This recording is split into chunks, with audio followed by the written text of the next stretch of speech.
दो अंसारी बच्चों का अबू जहल को कत्ल करना। हजरत अब्दुर्रहमान बिन औफ रजी अल्लाह तआला अन्हु मशहूर और बड़े सहाबा में से हैं।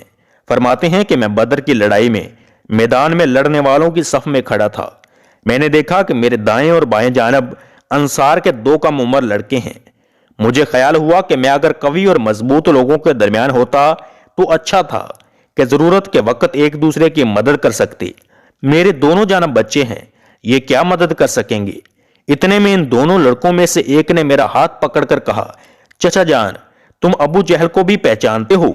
मैंने कहा, हाँ पहचानता हूं, तुम्हारी क्या गरज है? उसने कहा, मुझे यह मालूम हुआ है कि वह रसूलुल्लाह सल्लल्लाहु अलैहि वसल्लम की शान में गुस्ताखियां बकता है। उस पाक जात की कसम जिसके कब्जा में मेरी जान है, अगर मैं उसको देख लूं तो उस वक्त तक उससे जुदा न हो जाऊंगा जब तक कि वो मर जाए या मैं मर जाऊं। मुझे उसके सवाल और जवाब पर ताज्जुब हुआ। इतने में दूसरे ने यही सवाल किया जो पहले ने कहा था। वही उसने भी कहा। इत्तफाकन मैदान में अबू जहल दौड़ता हुआ मुझे नजर पड़ गया। मैंने दोनों से कहा कि तुम्हारा मतलूब जिसके बारे में तुम मुझसे सवाल कर रहे थे वो जा रहा है। दोनों ये सुनकर तलवार हाथ में लिए हुए एकदम भागे चले गए और जाकर उस पर तलवार चलानी शुरू कर दी, यहां तक कि उसको गिरा दिया। ये दोनों साहबजादे मुआज बिन उम्र बिन जमू और मुआज बिन अफरा हैं। मुआज बिन उम्र कहते हैं कि मैं लोगों से सुनता था कि अबू जहल को कोई नहीं मार सकता, वो बड़ी हिफाजत में रहता है। मुझे उसी वक्त से ख्याल था कि मैं उसको मारूंगा।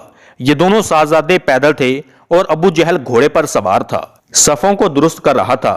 जिस वक्त अब्दुर्रहमान बिन औफ ने देखा और ये दोनों दौड़े तो घोड़े सवार पर बराह रास्त हमला मुश्किल था, इसलिए एक ने घोड़े पर हमला किया तो दूसरे ने अबू जहल की टांग पर हमला किया, जिससे घोड़ा भी गिरा और अबू जहल भी गिरा और उठ ना सका। ये दोनों हजरात तो उसको ऐसा करके छोड़ आए थे कि उठ ना सके और वहीं पड़ा तड़पता रहे, मगर मुआविज बिन उफरा उनके भाई ने और जरा ठंडा कर दिया कि मबाद उठकर चला जाए, लेकिन बिल्कुल उन्होंने भी न निमटाया। उसके बाद अब्दुल्ला बिन मसूद रजी अल्लाह तआला अन्हु ने बिल्कुल ही सर जुदा कर दिया। मुआज बिन उम्र कहते हैं कि जिस वक्त मैंने उसकी टांग पर हमला किया तो उसका लड़का अकरमा साथ था। उसने मेरे मोढे पर हमला किया, जिससे मेरा हाथ कट गया और सिर्फ खाल में लटका हुआ रह गया। मैंने उस लटकते हुए हाथ को कमर के पीछे डाल लिया और दिन भर दूसरे हाथ से लड़ता रहा, लेकिन जब उसके लटके रहने से दिक्कत हुई तो मैंने उसको पांव के नीचे दबाकर जोर से खींचा। वो खाल भी टूट गई जिससे वो अटक रहा था। मैंने उसको फेंक दिया।